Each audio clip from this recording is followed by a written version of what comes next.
From rising mortgage rates to record high homebuyer ages, the U.S. housing market is going through a major transformation right now. But what's driving these changes? And more importantly, what do they mean for you, whether you're buying, selling, or working in real estate? There is a phenomenal report that was just released, and it's an annual report. We purchase it every single year from the National Association of REALTORS. And it gives incredible insight into all the different aspects of the real estate market. So whether you're just a homeowner trying to watch your equity over time and gauge what's going on, or you're a property investor trying to figure out what's happening with rents and tenants, whether you're a first-time home buyer looking for an opportunity to jump into the market, or a real estate agent who's trying to get better at your craft, or even a mortgage lender who's trying to figure out who's buying and how to help them better. We're going to give you great insights today into exactly what the changes are that have occurred over the last 12 months in the real estate market to set you up to make a better decision and better gauge your timing in 2025 and beyond in light of these new developments in real estate. Welcome to the Don Harkins Real Estate Show. I'm your host, Don Harkins, and here we help consumers, realtors, lenders, and property managers navigate the often complex world of real estate.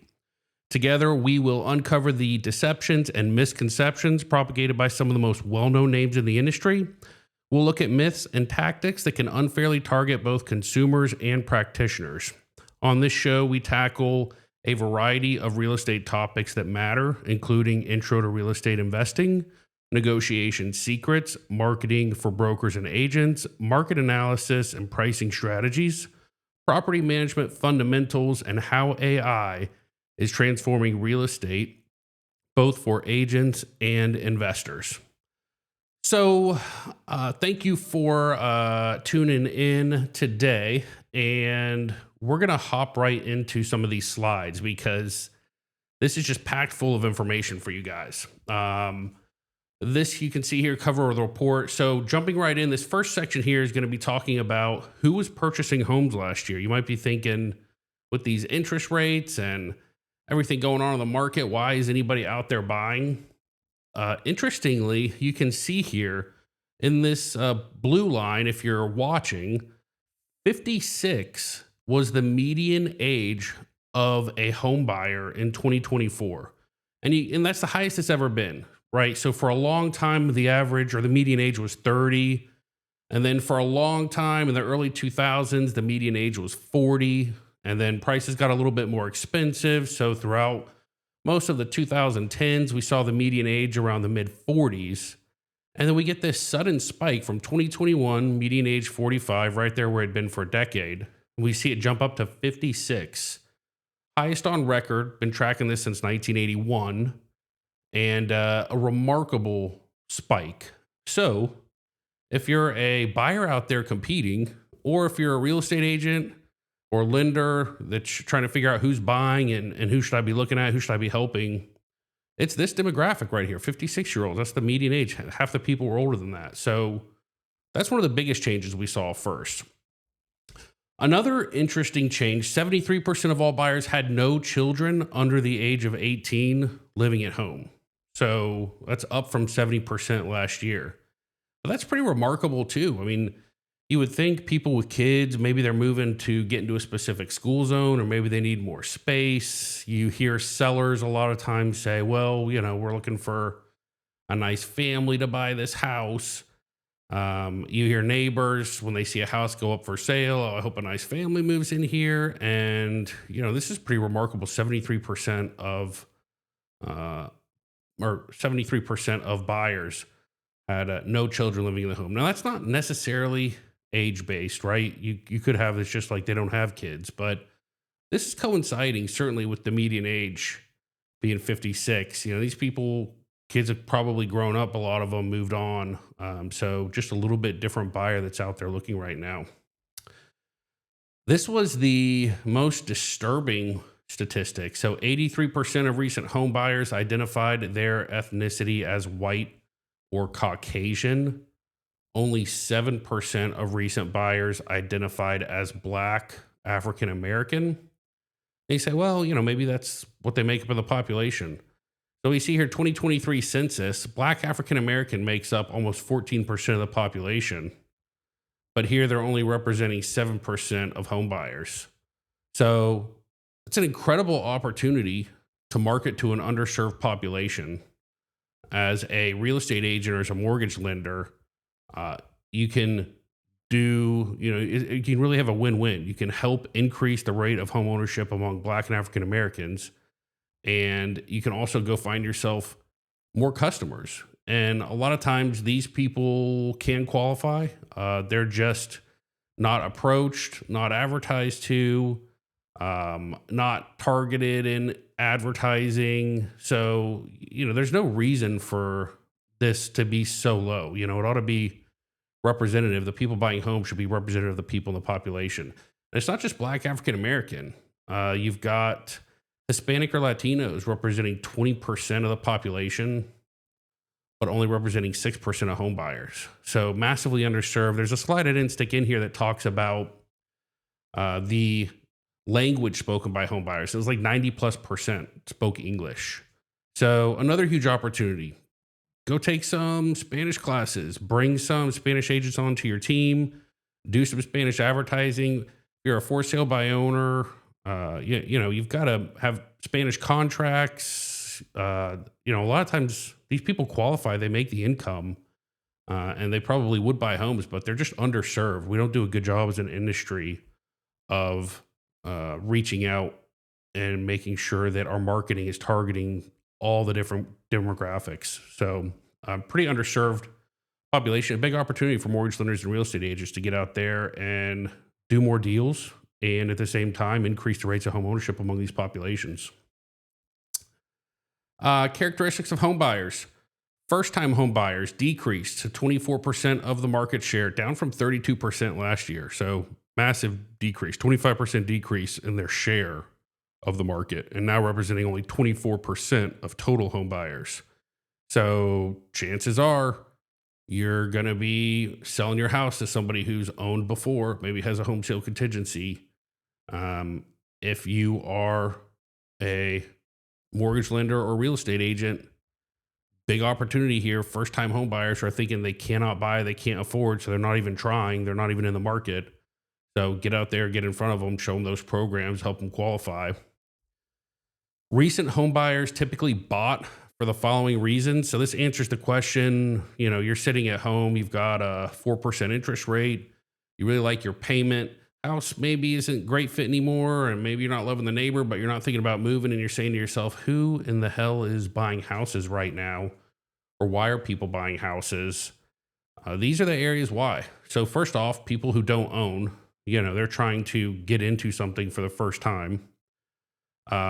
Then desire to be closer to family, friends, and relatives. People are tired of making that drive, want to be closer to, be able to get over, see people more often. Desire for a larger home. People are outgrowing. So there's 25% of buyers either want to be closer to friends and family or need something bigger. Change in family situation, marriage, birth, divorce, breaking in there. Desire for a smaller home, downsizing, retirement, downsizing there. Desire for a home in a better area, and job relocation. And then it really trails off from there. But that's why people are out there moving today. What are they buying? What kind of houses are actually on the market? What's selling? We know inventory's down pretty low.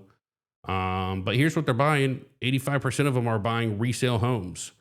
So these home builders that are out there, they've got more inventory than ever before. They're spending more money than ever before to get people into the community, get people into the home, temporary rate buy downs, inflating the price and giving fake incentives in their design galleries.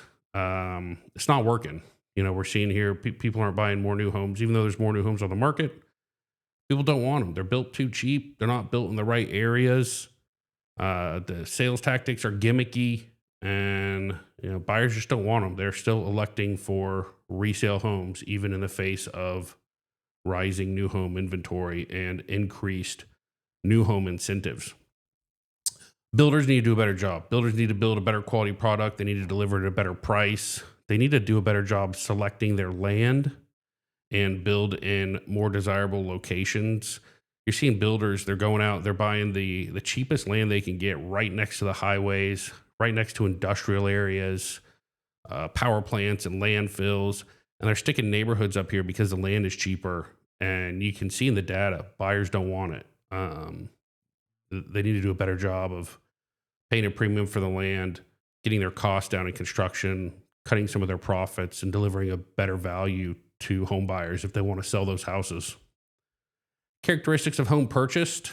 Purchasers of new homes were looking to avoid renovations. So, why new and previously owned homes were purchased? If you bought a brand new home, you wanted to avoid problems with plumbing and electricity, and you wanted to choose custom design features. If you bought a previously owned home, 85% of the buyers, you thought it was a better value, you thought it was a better price, you thought the home had more charm and character. So right there, you're looking at 81% of buyers. That's why they're purchasing resale homes. People are buying new homes because they want to pick their cabinets and countertops and flooring and avoid problems with plumbing or electricity. So look, if you got a resale home out there, if you're a listing agent, if you're marketing a property, or you're a seller putting your home on the market, dial in that plumbing and electrical stuff. Get a plumber and electrician out there for a half day and be able to tell buyers as they hit the front door, hey, look, we've had this home inspected. This is what we addressed and changed. Here's a letter from someone in the trade, licensed, insured, and reputable, who says we got no issues here with these items. Detached single-family homes, by far the most popular home purchased. So we're seeing a lot of townhome construction, seeing a lot of apartment condo construction. People aren't buying it. They still want single-family homes. Distance between home purchased and previous residence. So the median distance between the home that recent buyers purchased and the home they moved from was 20 miles. This changed drastically during COVID. So it was 15 miles for a long time. And one of the things as a real estate agent we point out, or as a seller hiring a real estate agent, or anybody who's invested in that part of the process, to think about, right now we're at 20 miles. So 50% of your buyers sit inside that 20-mile circle. I don't know. I'd say 50% of agents can market in a 20-mile radius, maybe more like 35% of agents have an effective marketing reach within a 20-mile radius. The number of agents who can effectively market outside of 20 miles from where they live, I don't know, it's maybe 5% of agents. Agents just don't know how to go in and do geographic targeting and look at heat maps on where people are viewing homes, and to look at census data and moving trends to find out where people are coming from. They don't know how to network with agents out of state. So, if you're hiring an agent, think about this. Like, I need someone, if I'm selling my house, even if I'm selling it as my own, like, I need to be able to reach buyers that live 20 miles away from me or more, because that's where 50% of my buyers are coming from. The other 50% living close by, 20 miles. But this changes, went up to 50 miles during COVID. It was 15 miles for a long time. Now we're hitting 20 miles on average 2 years in a row. Characteristics of homes purchased, factors influencing neighborhood choice. So people are looking for quality of the neighborhood. Is it close to friends and family? Is it affordable? Is it convenient to my job? Is it convenient to shopping? I see a lot of people who are kind of turning away from pretty good value stuff out in certain parts of Claremont, Montverde, Bella Collina, just because it's so inconvenient to live out there. There's nothing, you can't get to anything. So convenient to job and shopping, it's important to 34% of buyers, 30% of buyers. Design of the neighborhood, not so important. Convenient to entertainment, leisure, not so much. Walkability. But pretty much everybody, they're looking for, is it close to my friends and family? Good quality neighborhood. Is it affordable? Purchase price compared with asking price.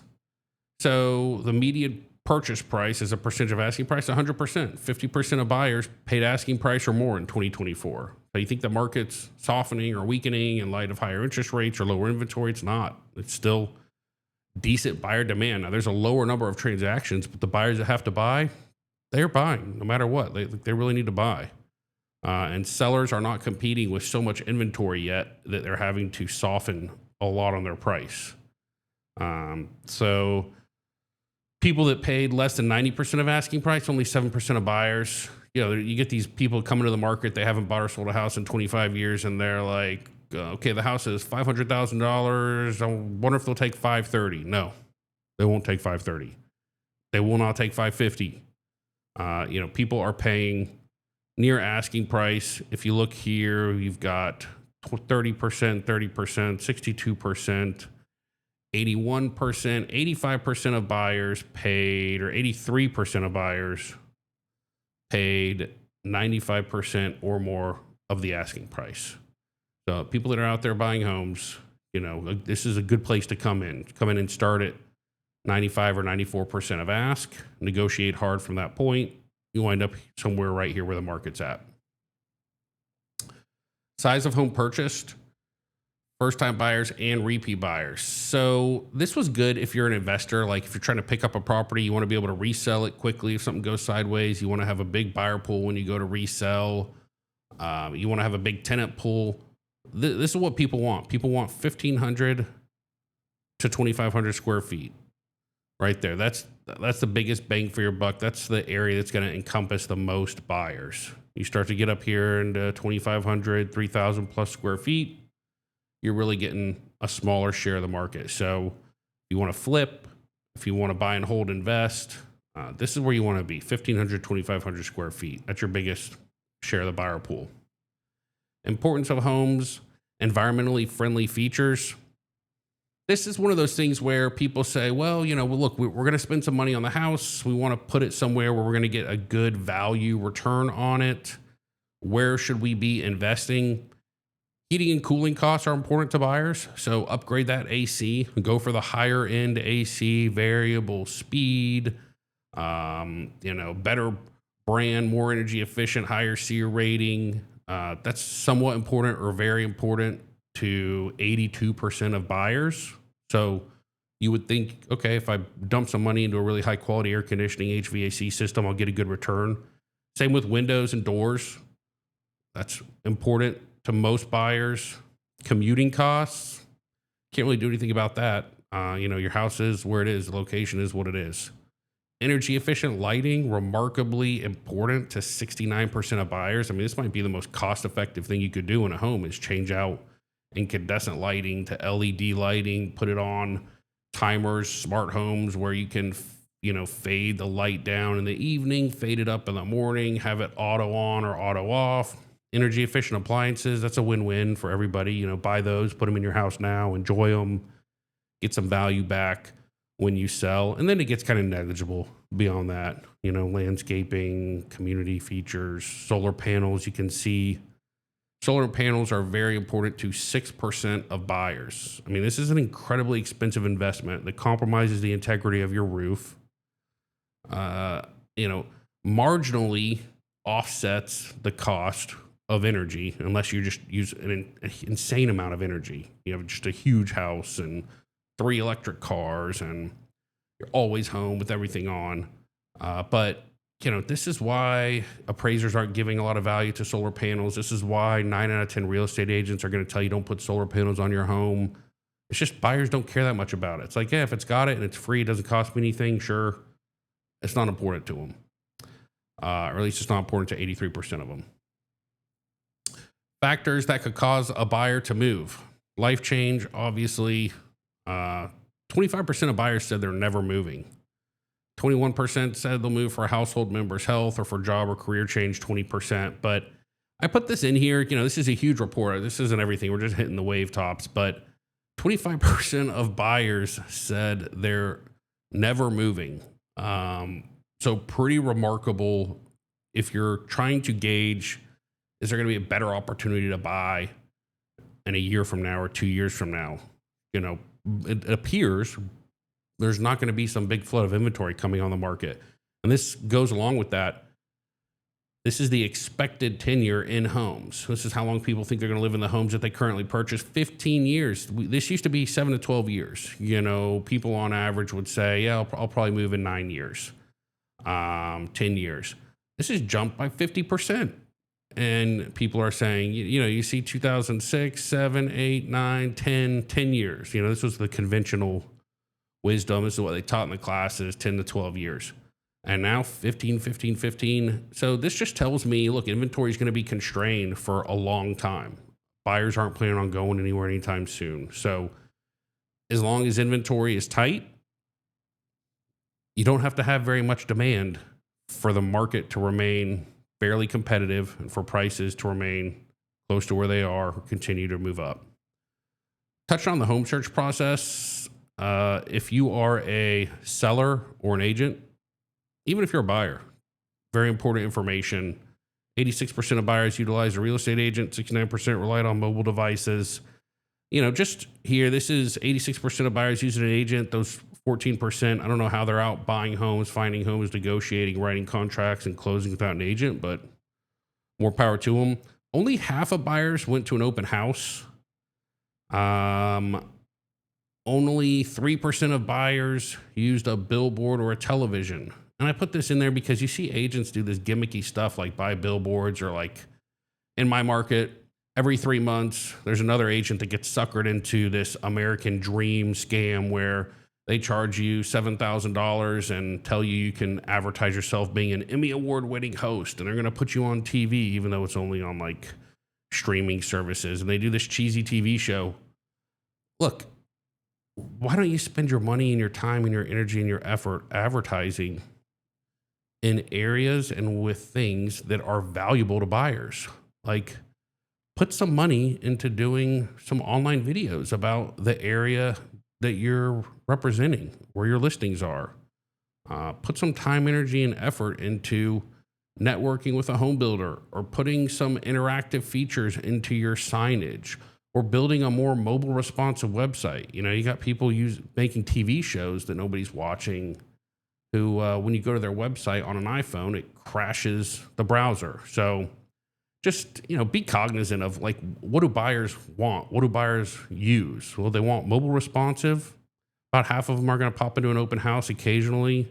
About a third of them are going to look at some online videos, help them make some decisions about the house or the neighborhood. And about a third of them are going to use a yard sign, and probably would like one that has more than just a phone number on it. Throw a QR code up there, throw a text for info up there, make it a little bit interactive, and share a little bit more info at the curb. Median time buyers spent searching for a home was 10 weeks. This is why it's so difficult to sell a home for sale by owner. And this is why so many buyers agents are struggling right now. You on the forums and you see real estate agents looking for side hustles or saying, I need a closing in the next 3 weeks. What am I going to do? This is their problem. They meet a buyer at an open house, or somebody clicks on their website, and they absolutely pester the crap out of them for 2 days. They don't hear back, and they forget about them, and they move on. Look, it's taken buyers 10 weeks to buy a house. Like, that's how long they're spending searching. So you got to have systems and processes in place.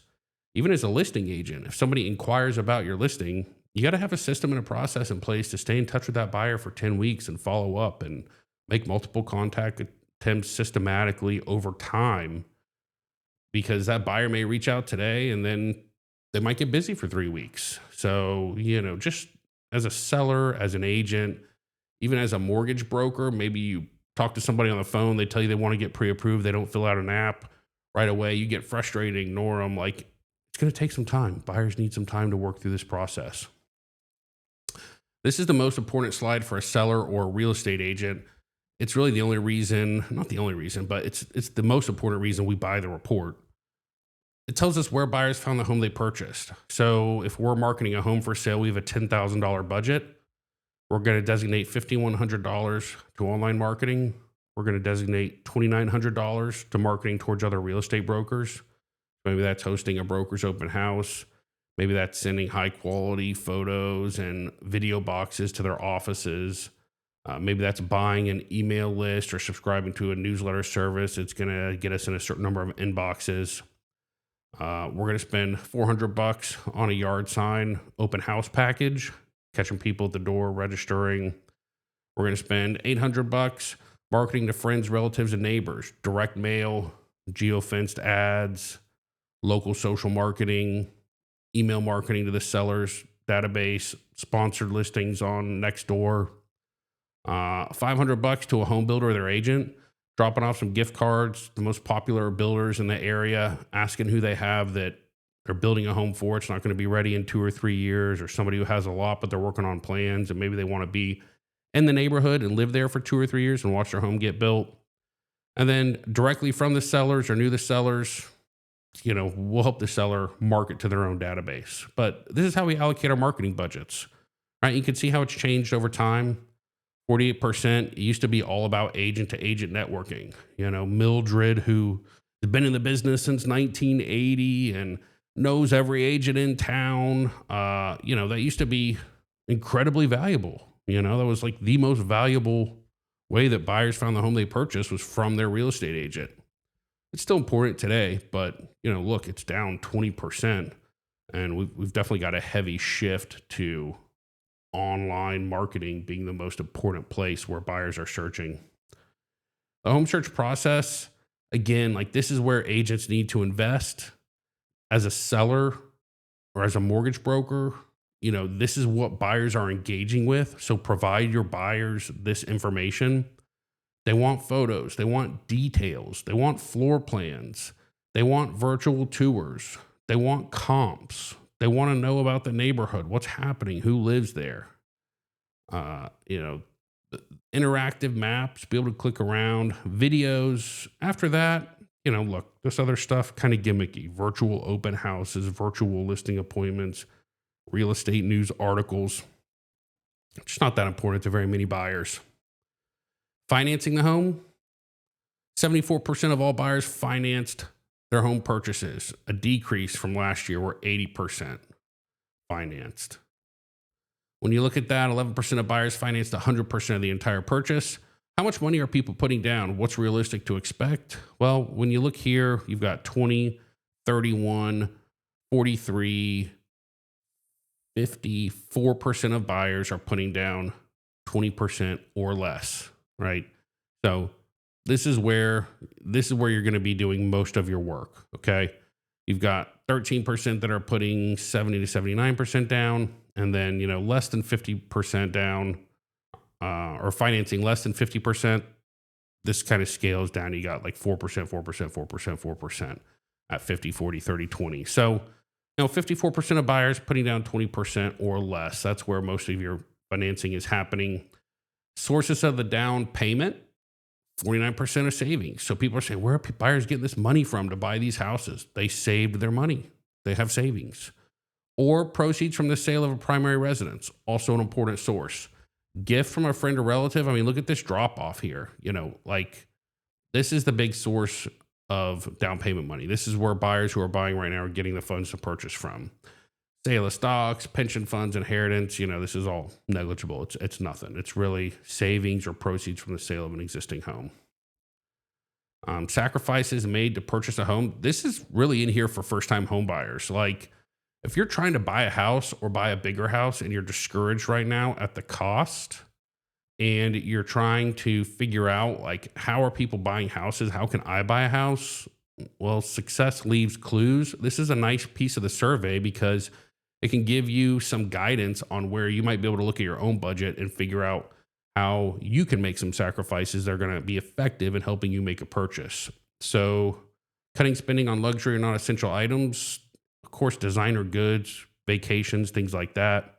Cutting spending on entertainment, stop going out, stop going to the bars, get rid of the movie theater stuff. You don't need to go to Top Golf or putt-putt every weekend. Find something that's a low-cost activity.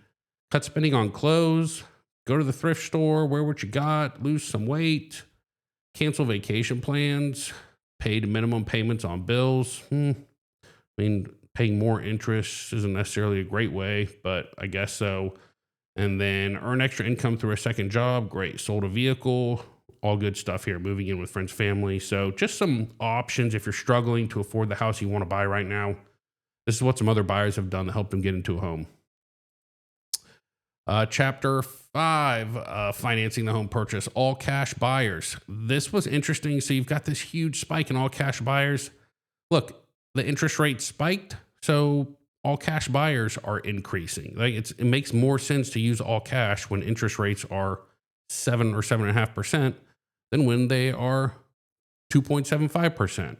So on the one hand, it's like not that surprising when you see the interest rate go up, you see the share of cash buyers go up. But on the other hand, this is a lot of cash buyers. 26% of the market is paying all cash. Highest we've seen since they were tracking the data in 2003. So a lot of cash buyers out there. Nice to know. Reasons that the buyer's mortgage application was rejected.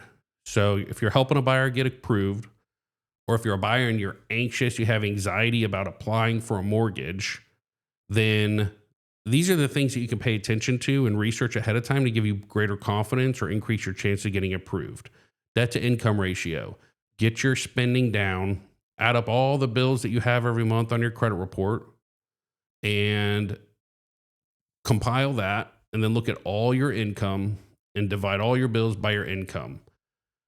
What you're looking for, that's your debt to income ratio, right? And what a lender will typically lend on is they will typically say, look, I'm going to take all your credit cards, all your student loans, all your car payments, and I'm going to take the cost of the house and I'm going to add that together.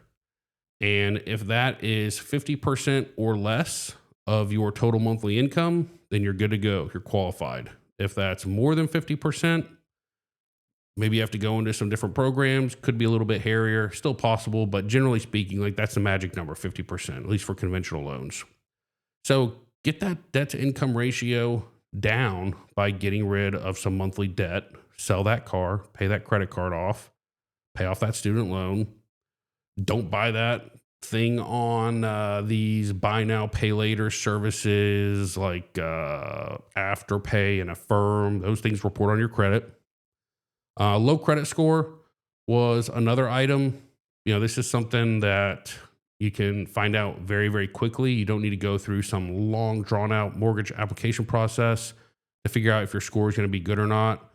Unverifiable income. Again, this should take 2 or 3 days with a good mortgage officer. Don't wait to find this stuff out. Not enough money in reserves. All this stuff, getting your application rejected for these items. This is all very easy stuff to verify and validate. You can get it done in most cases, at least with my company, the people we work for, 36 hours, maybe less in some cases. So, these are the things we look at. Don't have anxiety about it. Just reach out, do an application. We'll see where you're at. Type of mortgage that was taken out. 64% are taking out that fixed rate. Only 4% are taking out a fixed then adjustable. So, fixed for 5 years and then adjustable every year with a max. Adjustable rate, a full adjustable every year, and then 4% don't know or other. But you can just see here, vast majority of buyers are still going to be taking out a fixed rate mortgage. I think they should be. This was type of loan used by first time home buyers. So you can see here, first time home buyers are using less of the FHA over time and more of the conventional. Look, FHA has great rates right now. Yes, it has mortgage insurance for the life of the loan. That sucks. Yes, there's an FHA mortgage insurance premium due at closing, which increases your closing cost a little bit. But you can get 6% back from the seller on an FHA loan instead of just 3% for a lot of conventional loans. So you can get huge seller rebates and you get lower interest rates. And the price to pay for that is you have to pay mortgage insurance until you refinance out of it. But this is ridiculous. More people should be using the FHA loan right now. The rates are remarkably attractive relative to the conventional stuff. Home sellers and their selling experience. So what's going on with sellers? The number of children under the age of 18 residing in home seller household, 77% had none. So again, it's kind of just, I don't know, maybe it's just me, but I think that's an interesting statistic that, look, if you got kids in the house, you're probably not wanting to sell, uproot, move right now. Proximity home sold to purchase. 66% stayed in the same state. 16% stayed in the same region, so the Southeast region. 18% moved to another region. So, not big, crazy migration patterns like what we saw during COVID. Size of home purchase compared to recently sold. About a third of buyers were trading up into a bigger home, and about 2/3 of buyers were staying in something the same size or downsizing. Primary reason for selling previous home.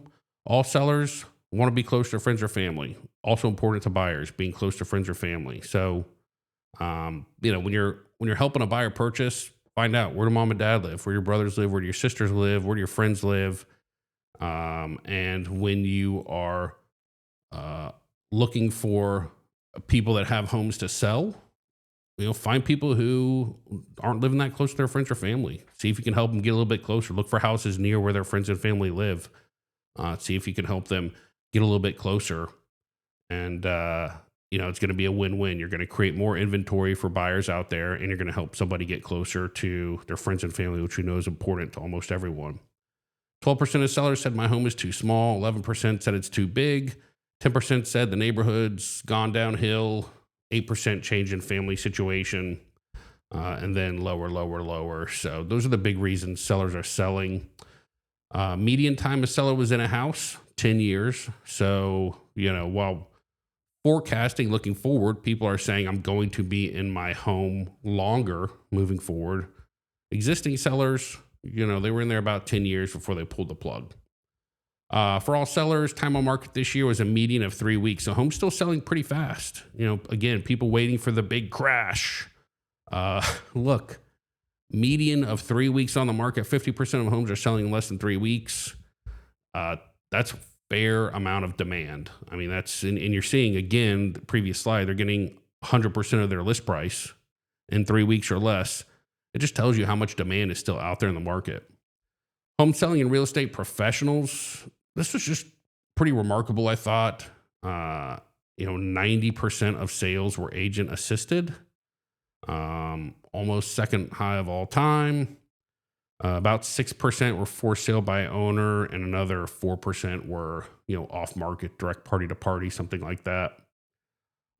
This is horrifying. Number of agents contacted before selecting one to assist with the sale of their home. 81% of sellers contacted one real estate agent. Disastrous. 50% of real estate agents did not sell a home in 2024. So your chances of hiring a massively inexperienced agent are very, very high. So do yourself a favor, be in that 6% of sellers that meet with at least 3 real estate agents. Find someone that is going to be a good fit for you, good fit for your personality, good knowledge of the home, good systems that are going to make your life easy, right idea on pricing and marketing. This is insane that you would, 81% of people would meet with one real estate agent and list their house with them. I think it's crazy. What sellers want from the real estate agents? Look, if you're an agent, deliver these things. Sellers tell us in these surveys what they're looking for. They want help marketing. They want help pricing the home very well. Know your market, study the market, price the home well. They want to sell the home within a specific time frame. Help them explain how price, inventory, competing listings, seasonality all affect the time on market. They want to find ways to fix up the home cost effectively. Help them figure out where to invest, where to spend money. Help finding a buyer, help with negotiation. You see people, I'm negotiation certified. I read this book on body language and, negotiating from an FBI hostage negotiator. Look, negotiating, it's not as important to sellers as it is to your ego, right? Like, sellers want big marketing. You know what's great for negotiating? Doing tons of marketing that drives multiple buyers to the front door competing over price, right? Like, you don't have to be a very skilled negotiator if you have multiple buyers knocking on the door saying, how much do I have to pay to get the house, right? Like, just collect offers. So I think if a lot of agents spent more time perfecting their craft, understanding different pricing strategies, understanding how to market, they wouldn't be so nervous and have to brag so much about what great negotiators they are. So these are some of the different factors that are changing the market and some of the things that have changed really just since 2023, right? This report is year over year, and you can see sweeping changes. So hopefully that's helpful. And again, I am a licensed real estate agent, mortgage broker, property manager, and happy to help answer any questions you might have about real estate in Central Florida or the Space Coast. Thanks for watching. And if you have any questions about what to expect for 2025 and beyond, just reach out at Don Harkins. If you're listening to us on Apple Podcasts or Spotify, please leave a review and give us a rating. We'd really appreciate it. If you're watching on YouTube, go ahead and hit that subscribe button and the notification icon so you can be updated when we do more videos like this. Thanks a lot and have a great day.